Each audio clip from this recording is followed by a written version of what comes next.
boa noite. A polícia procura pela pessoa suspeita de atear fogo num morador de rua em São Paulo.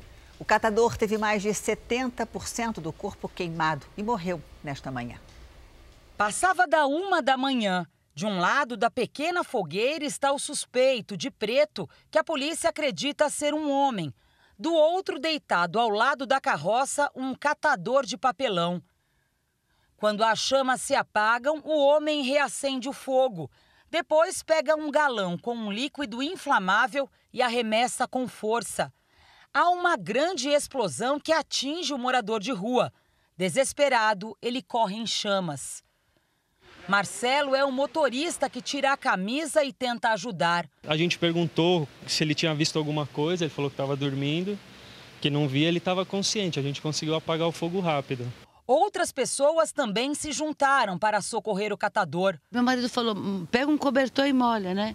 Aí eu já peguei, liguei a mangueira aqui, molhei o cobertor e meu marido desceu correndo com o cobertor molhado. Seu José disse que havia um cheiro forte de gasolina. Foi muito rápido, a gente até imaginou que era o prédio que estava pegando fogo. O homem de 39 anos teve 70% do corpo queimado e não resistiu aos ferimentos.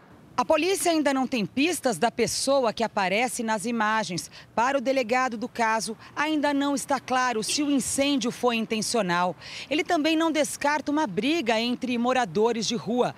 A vítima dormia todos os dias no mesmo lugar e não tinha queixa de violência no bairro. Ele era tranquilo, ele não fazia mal a ninguém, ele era quietinho, né? Ele só cuidava das coisinhas dele. Veja agora outros destaques do Jornal da Record. Exclusivo, a apreensão de fuzis bate recorde em São Paulo. O terceiro dia do funeral do general Soleimani reúne multidões. E Donald Trump diz que Irã nunca terá arma nuclear. Bolsonaro diz que preço da gasolina deve estabilizar. E na série especial, a cachorrinha Pitbull, que pratica kitesurf no colo do dono.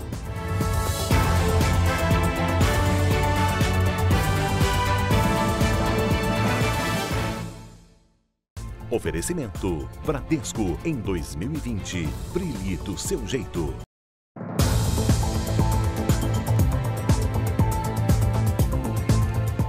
Um levantamento exclusivo do Jornal da Record comprova o poderio bélico de criminosos em São Paulo. Só no ano passado, a polícia apreendeu mais de 400 fuzis no estado, um crescimento de 20% em relação a 2018. Uma arma capaz de perfurar um carro blindado. Um fuzil também pode atingir uma pessoa a 4 quilômetros de distância. Imagine o estrago que um armamento como este pode fazer nas mãos erradas. Se ele apertar o gatilho uma vez, ele consegue dar quantos tiros? Consegue dar, são 30 munições, o carregador, 30 disparos. O armamento, muito usado por criminosos no Rio de Janeiro e em guerras como no Iraque e na Síria, também deixou de ser novidade em São Paulo. Os fuzis apreendidos pela Polícia de São Paulo são de uso exclusivo das forças de segurança. Os de calibre mais grosso, apenas o Exército Brasileiro deveria ter acesso. Mas um levantamento obtido pelo Jornal da Record, por meio da Lei de Acesso à Informação, mostra que esse tipo de armamento é cada vez mais comum nas mãos do crime organizado. Os dados mostram que a Polícia Militar de São Paulo apreendeu 20% mais fuzis em 2019 do que no ano anterior. Segundo a Secretaria de Segurança Pública do Estado, foram 405 fuzis apreendidos em operações de combate ao crime organizado em 2019, 68 a mais do que em 2018. 53% das armas chegaram aos criminosos por meio do contrabando, como este fuzil calibre 5,56, fabricado nos Estados Unidos e encontrado com uma quadrilha paulista. Com a opção dos criminosos pelo arsenal pesado, o trabalho da polícia fica mais difícil e a vida da população mais arriscada. A gente sabe que quando tiver um confronto entre um policial e o bandido, ele vai atirar a esmo, tentando acertar o policial, só colocando em risco aquele civil, aquele cidadão que está lá. Cerca de 300 pessoas deram queixa na polícia contra uma agência de intercâmbio com sede no interior de São Paulo. Funcionários e clientes dizem que o dono desapareceu com o dinheiro dos pacotes de viagem. A polícia investiga um possível golpe de quase 3 milhões de reais. Leandro vendeu o carro, pediu demissão e já tinha pago tudo para estudar por 8 meses na Irlanda. Mas a agência de intercâmbio, contratada para fazer a matrícula na escola, transformou a viagem dos sonhos em pesadelo. Eu paguei um valor de R$ 12.500. No curso ele vinha incluso a minha acomodação de 2 semanas, o seguro governamental, mais a permissão de trabalho, né? Leandro é uma das vítimas que registraram um boletim de ocorrência contra a agência For You Study, desativada sem aviso desde 24 de dezembro. A sede em São José dos Campos, interior de São Paulo, está fechada. O site da empresa não é mais encontrado e o proprietário, Djalma Remondini Filho, também não. Em torno de 300 pessoas se dizem vítimas do mesmo golpe. Cada uma pagou para a agência cerca de R$10 mil para garantir matrícula em escola e estadia pelo tempo necessário. Um golpe que se aproxima dos R$3 milhões. A dica é buscar empresas sólidas no mercado e fugir de pacotes muito baratos. Para quem acha que caiu no golpe, a orientação é agir rápido. Lavra o boletim de ocorrência, deixa a esfera criminal seguir adiante, o Ministério Público vai atuar. Foi o que fez Helena. Depois de estudar por 8 meses na Irlanda, decidiu renovar a inscrição na escola pela agência. Desembolsou R$ 8.500. Soube que perdeu tudo enquanto passava as festas de final de ano no Brasil. Eu busco de verdade que a justiça seja efetiva. Busque por achar os sócios, busque pelo ressarcimento moral e material das vítimas. Nós procuramos o dono da agência, mas não conseguimos encontrá-lo. Na agência, funcionários falaram que também estão à procura dele. Com o grande movimento de turistas no Rio de Janeiro, assaltantes aproveitam para roubar joias e celulares. Mas não é só quem chega de fora que precisa ter cuidado. Uma foto no calçadão e lá se foi o celular da atriz. Uma hora de descuido, ou melhor, uma sensação de segurança que eu achei que tinha e era falsa. Este foi o último registro feito por Narjara Tureta no fim de semana, minutos antes de ser furtada em Copacabana. Você não poder usufruir do seu bairro ou não poder mostrar aos seus amigos de fora como é bonita a nossa cidade. Apesar do descuido, o casal argentino se diz atento. Tem que ter cuidado de não deixar as coisas solas. Leandra chegou prevenida. A minha aliança mesmo, eu tirei. Quase 100 câmeras monitoram a orla. Neste vídeo, o rapaz na bicicleta arranca o cordão do pescoço do turista. O ladrão foi preso minutos depois. Este outro homem também foi identificado pelas câmeras e preso com joias. Os registros dessa delegacia são um bom termômetro. Aqui são atendidos apenas os turistas estrangeiros. No primeiro dia do ano, 60 pessoas fizeram boletim de ocorrência para informar roubo ou furto.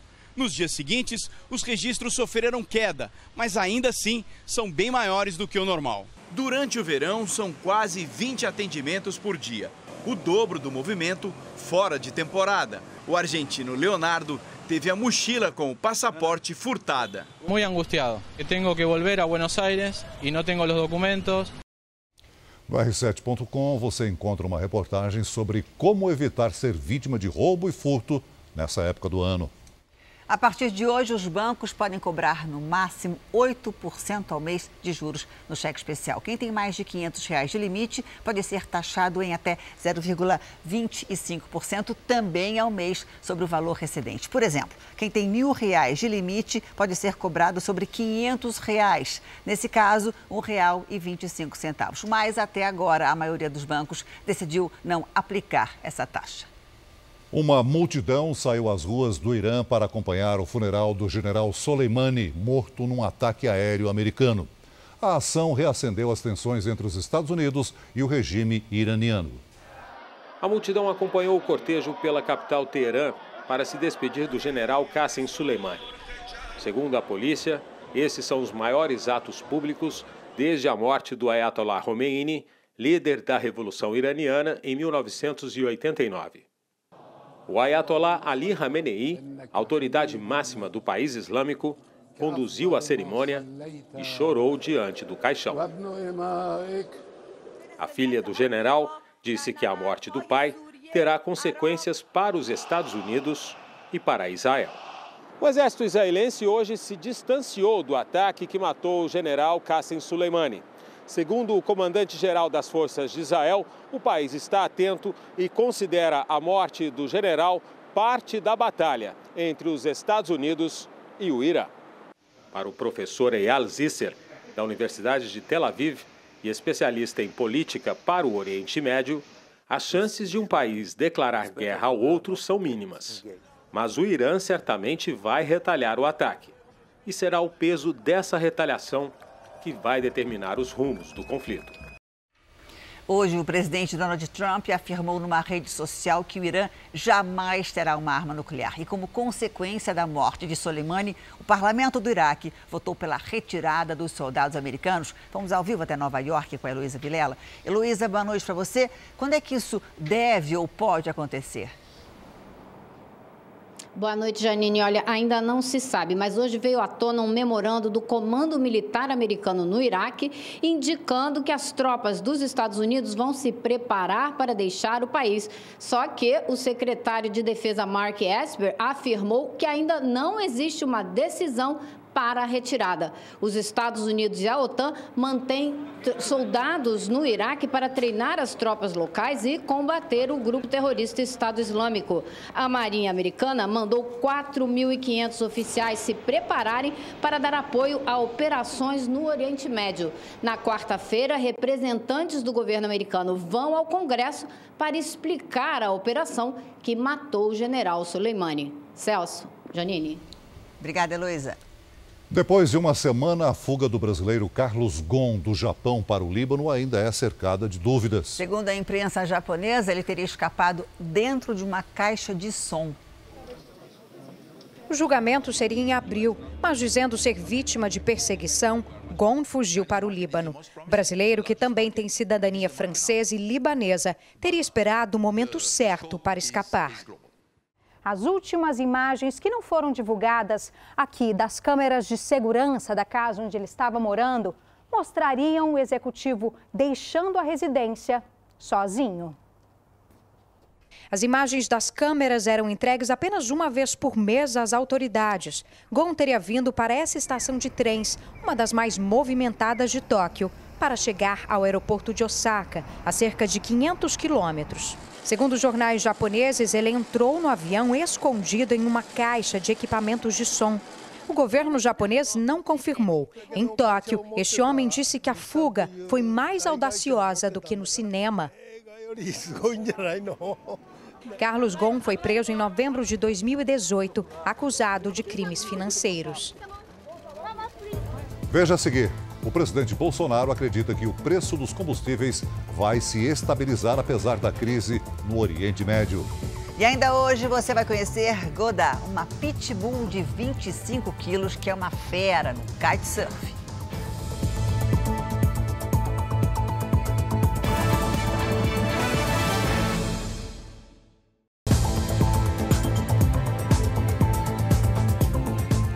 O presidente Bolsonaro voltou a se reunir com a equipe de governo para discutir a tensão no Oriente Médio. Bolsonaro acredita que não haverá aumentos significativos da gasolina no Brasil. Na avaliação de Jair Bolsonaro, os preços dos combustíveis devem se estabilizar, mesmo com o conflito no Oriente Médio. Reconheço que o preço está alto na bomba. Graças a Deus, pelo que parece, a questão lá dos Estados Unidos e Iraque, né? O general lá, que não é general, que perdeu a vida, não houve o impacto, não foi grande, né? Foi 5%, passou para 3,5%, não sei quanto é que está hoje a diferença em relação aos ataques. Mas a tendência é estabilizar. Para tratar do assunto, o presidente foi a uma reunião no Ministério de Minas e Energia. O encontro com a presença do ministro Bento Albuquerque contou também com técnicos da Petrobras e da Agência Nacional de Petróleo. Na saída, Bolsonaro disse que os preços dos combustíveis não vão atrapalhar a recuperação econômica. Não vai atrapalhar, até porque os pessimistas, alarmistas achavam que essa questão do Iraque agora ia subir demais o preço do petróleo, está em 3%, está dentro do aceitável. Bolsonaro quer que a equipe de governo explique para a população a composição dos preços dos combustíveis. Preocupado com críticas sobre a condução do tema, o presidente espera revelar que não é só a Petrobras que estabelece os valores cobrados nas bombas.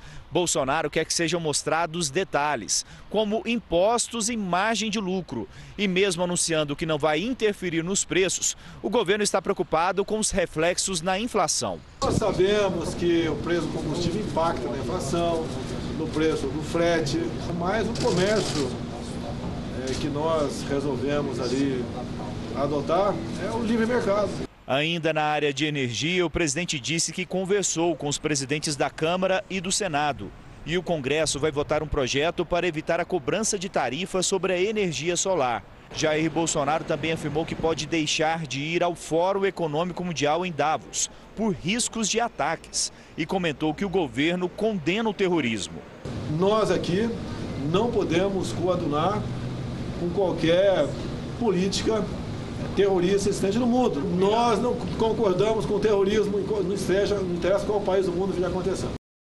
O governo estuda há 2 meses um conjunto de medidas para amenizar o impacto da alta dos combustíveis sobre a economia doméstica. Um mecanismo de compensação que torne menos imprevisível o preço da gasolina, do álcool e do gás de cozinha. O ministro de Minas e Energia, Bento Albuquerque, garante que as medidas não mexem em impostos, mas dependem de decisões do Congresso e da agência reguladora do setor. A semana começa com chuva pelo país, enquanto cidades do Rio Grande do Sul decretaram estado de emergência por causa da seca. Boa noite para você, Lidiane. Por que tanta água de um lado e nada do outro? É muita desigualdade, né, Janine? Boa noite para você, para quem nos acompanha. Olha só, vamos ver isso nas imagens de satélite. A gente vai ver que falta chuva no Rio Grande do Sul exatamente porque as nuvens carregadas estão na metade norte do Brasil. E para amanhã... Alguma mudança? Tem mudança sim, viu, Janine? Olha, uma frente fria leva chuva ao estado gaúcho, mas nada que reverta essa estiagem e provoca também temporais no Paraná, São Paulo e região centro-oeste. Há risco de ventania, granizo, alagamentos e deslizamentos. Também tem previsão para chuva forte no Tocantins, Maranhão e Piauí. Tempo firme apenas entre o Acre e Roraima e também entre Salvador e Recife na fronteira com o Uruguai. Em Porto Alegre, máxima de 33 graus. Em Brasília faz 30 e no Recife 31. Vamos para o nosso tempo delivery. Vamos. De Minas Gerais, o Eduardo Augusto de Montes Claros, o Nicolas Emanuel de Ribeirão das Neves e o Tony Neto de Jequeri querem saber como é que vai ficar o tempo lá na região. Vamos lá, Janine. Olha só, calor e chuva em todas as cidades.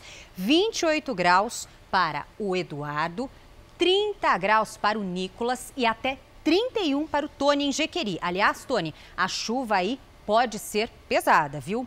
Calor com temporais em Palmas, Teresina e também Campo Grande, com 27, 32 e 30 graus. Em São Paulo, atenção para alagamentos à tarde. Amanhã, quente também, 31 graus, Janine. São Paulo, alagamento, nenhuma novidade, né? É isso, obrigada, infelizmente. Lidiane. Até amanhã. Boa noite pra você.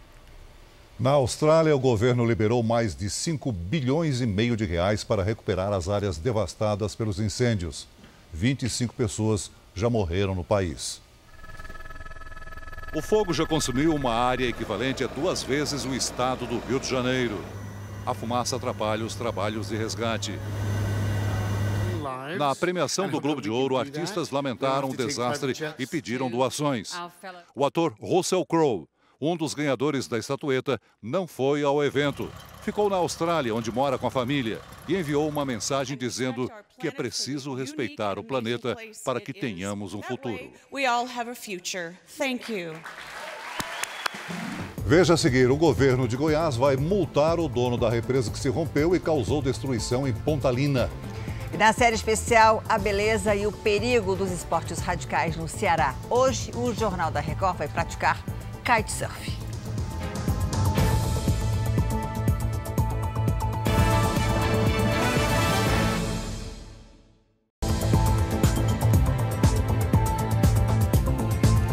O feminicídio no país, em São Paulo, ainda faltava um mês para o fim de 2019, quando o índice superou o de 2018. E logo no começo do ano, novos casos aconteceram. Foi pelo telefone que este rapaz soube da morte da cunhada. Ela foi assassinada na última sexta-feira pelo ex-namorado, que não aceitava o fim da relação. Ela rompeu ao descobrir que havia sido traída. Eles queriam voltar com ela porque sem ela a vida dele não era nada. A gente nunca imaginava. A gente imaginava que talvez ele pudesse ficar atrás dela durante muito tempo, mas a gente jamais iria imaginar que ele pudesse chegar nessa conclusão, ainda mais com a crueldade que foi.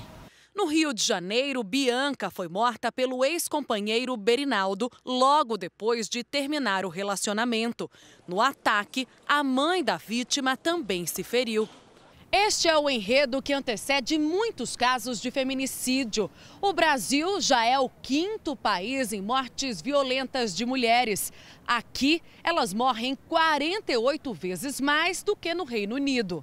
Em Suzano, região metropolitana de São Paulo, Wellington surpreendeu a ex-mulher Daiane enquanto ela caminhava pela rua com o filho. A jovem entrou na casa de um vizinho para se proteger, mas Wellington atirou mesmo assim. Daiane está internada em estado grave. No estado de São Paulo, de janeiro a novembro, foram registrados 154 casos de feminicídio. Mesmo um mês antes do ano acabar, o número já era superior a todo 2018. O Fórum Nacional de Segurança Pública levantou o perfil das vítimas. Elas são, em maioria, negras, com idade entre 30 e 39 anos, quase todas vítimas de companheiros ou ex-companheiros. Como muitas vezes essa mulher ela não busca ajuda do Estado, ela não vai até uma delegacia de polícia, ela acaba não tendo uma medida protetiva. Então a gente tem um levantamento, por exemplo, do Ministério Público do Estado de São Paulo, mostrou que em 97% dos casos essa mulher não tinha nenhum BO contra o agressor. A Secretaria do Meio Ambiente de Goiás anunciou que vai multar o dono da represa que estourou dentro de uma fazenda no fim de semana e causou destruição no município de Pontalina. 2 pontes de acesso à cidade estão interditadas. 13 casas foram atingidas pela água da barragem. 4 podem cair e foram interditadas pela Defesa Civil. Uma foi totalmente destruída. A represa que estourou foi construída há mais de 30 anos sem um projeto de engenharia. A água ocupava uma área equivalente a 11 campos de futebol e poderia encher quase 140 piscinas olímpicas. O aterro cedeu em apenas um ponto do lado esquerdo. Se o rompimento fosse total, os danos seriam muito maiores. O dono da fazenda tinha licença para utilizar a água da barragem em projetos de irrigação. Em 2012, ele foi autorizado pela Secretaria de Meio Ambiente a aumentar o nível do represamento sem alterar a estrutura do aterro. Para a polícia, isso pode ter sido decisivo no rompimento da represa. Aumenta-se o volume para a captação, inclusive de todo o represamento. Aumenta-se a pressão e, consequentemente, os riscos. A geógrafa que concedeu a última licença para o uso da água da barragem culpa a chuva muito forte pelo acidente. Essa chuva inesperada, um volume de 192 milímetros de água em 6 horas, 8 horas, isso pegou todo mundo de surpresa e houve esse imprevisto lá em Pontalina. A Secretaria de Meio Ambiente diz que constatou alterações indevidas na estrutura da represa. O dono da fazenda não retornou o nosso contato. Pelo menos 16 pessoas morreram num acidente de ônibus no Peru. 40 pessoas ficaram feridas, entre elas 2 brasileiros. O ônibus capotou ao bater de frente com carros estacionados. Segundo autoridades, o motorista estava em alta velocidade. Torcedores do Atlético Mineiro e do Corinthians reconheceram hoje os novos treinadores. Thiago Nunes foi oficialmente apresentado no centro de treinamento do Corinthians. No futebol paulista, terá como rival Vanderlei Luxemburgo, que volta ao Palmeiras. Com um contrato de 2 anos com o Atlético Mineiro, o técnico venezuelano Rafael Dudamel desembarcou hoje em Belo Horizonte. Matemática geralmente é a matéria mais desafiadora nas escolas para professores e principalmente para os alunos. O Brasil é considerado muito fraco nessa matéria. Mas um método americano que une neurociência e pedagogia pode reverter esse quadro. A experiência está sendo feita numa escola pública da Grande São Paulo. Os números, as fórmulas, para Vinícius nunca foi difícil, mas para muitos colegas, a matemática é um bicho de 7 cabeças. Um até repetiu esse ano. A última avaliação internacional de desempenho escolar, o PISA, mostra que quase 70% dos alunos brasileiros têm dificuldade até com a matemática básica. A matemática ela é imposta. Então, 2 mais 2 é igual a 4. Por quê? Porque é. E é assim, não tem uma explicação, não tem uma contextualização. Nessa escola em Cotia, na Grande São Paulo, primeiro foram os professores que vieram aprender a ensinar matemática, só que de forma mais interativa. A gente fala da matemática, que a matemática, na verdade, é uma disciplina aberta, criativa e visual, que é muito diferente da forma como muitos de nós aprendemos, né? A questão de memorização de procedimentos, de normas. E quando a gente traz a matemática dessa forma, que é uma matemática aberta, criativa e visual, as crianças começam a se envolver. E agora é a vez dos alunos. Mesmo nas férias, eles vão testar na prática o método desenvolvido na Universidade de Stanford, nos Estados Unidos. Tudo baseado na neurociência. Nos Estados Unidos, a técnica foi aplicada em 25 escolas de vários estados diferentes. Em algumas unidades, o resultado foi impressionante.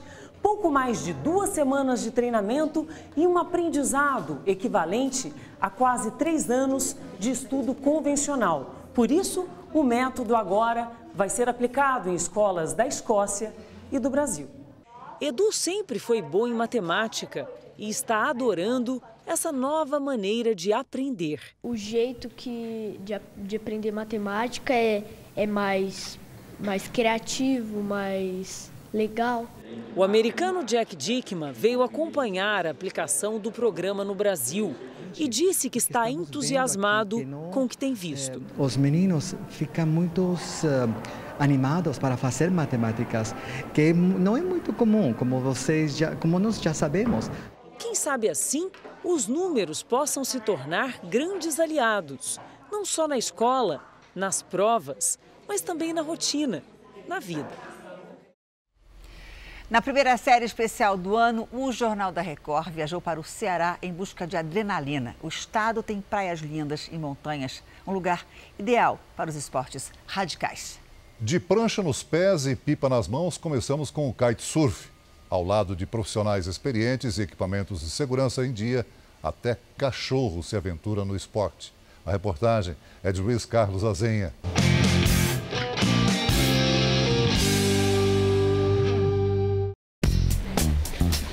O nome dela em latim já diz tudo. É Goda, um presente de Deus. O dono é Valber, um empresário bem-sucedido que trocou São Paulo pelos ventos do Ceará. Eu sempre vinha de férias, né? Aproveitava aqui as férias e em uma delas, visitando meu pai, que já estava morando aqui, conheci o pessoal do kite e resolvi mudar de profissão.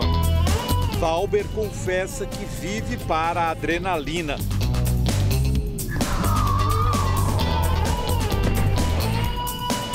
Encontrou em Goda a companheira ideal.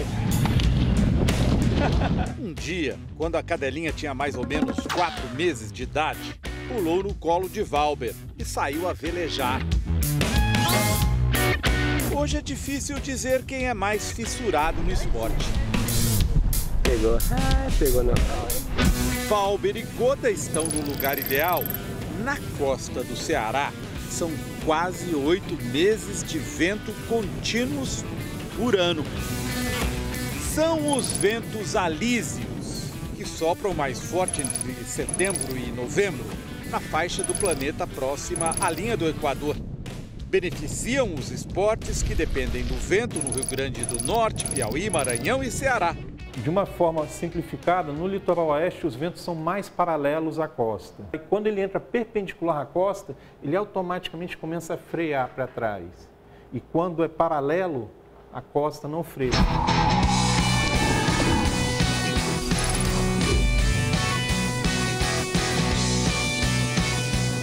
Quando fui inventar de botar as alças em cima da prancha, com um produtor de prancha de Fortaleza, ele não conseguia entender como é que um negócio desse poderia funcionar.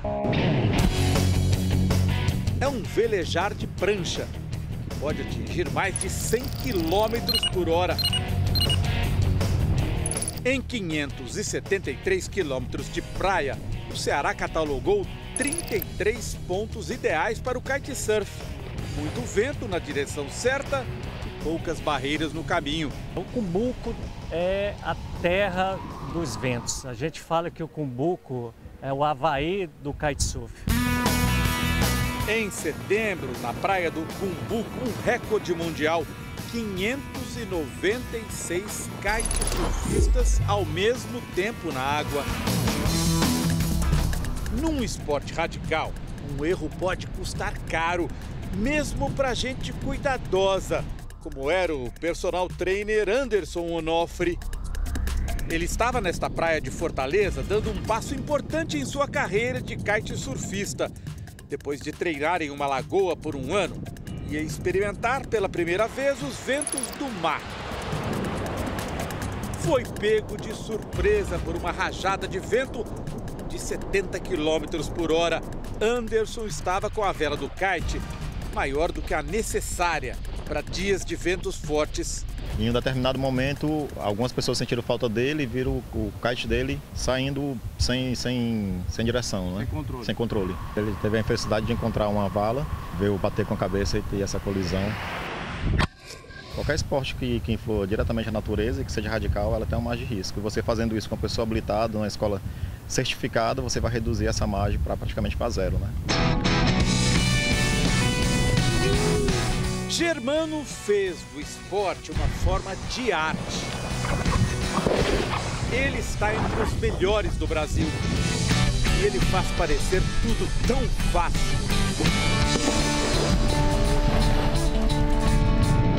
Na beira da lagoa, Goda está ansiosa, correndo de um lado para o outro. Hein, Goda? Uhul! É que o dono dela, o Valber, também faz lá suas manobras. Olhem só como ela fica nervosa, esperando a vez. Ah, não chora, filho. Não é nada fácil sair velejando com ela assim, no colo. Goda pesa 25 quilos. Agora vejam esta imagem. Valber veleja e carrega a Goda. Com muita perícia, ele a coloca na prancha. É uma manobra arriscada. Olha só como ela se equilibra. Lá vem ela. Lá vem ela. Olha só lá na prancha, olha. Olha que imagem é essa. Gente, olha isso. Gente, ela é muito boa. Olha só que coisa incrível. Ela não quer ficar parada aí não, ela quer ir lá pro meio. Quer ir no ombro.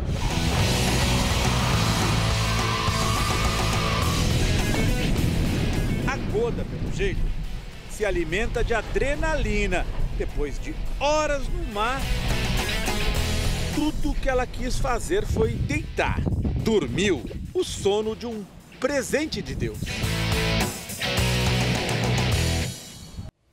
Eu conversei com o Luiz Carlos Azen e também com o editor Lucas Bueno sobre essa série especial. A entrevista e as fotos da viagem estão em nossas redes sociais e também no r7.com.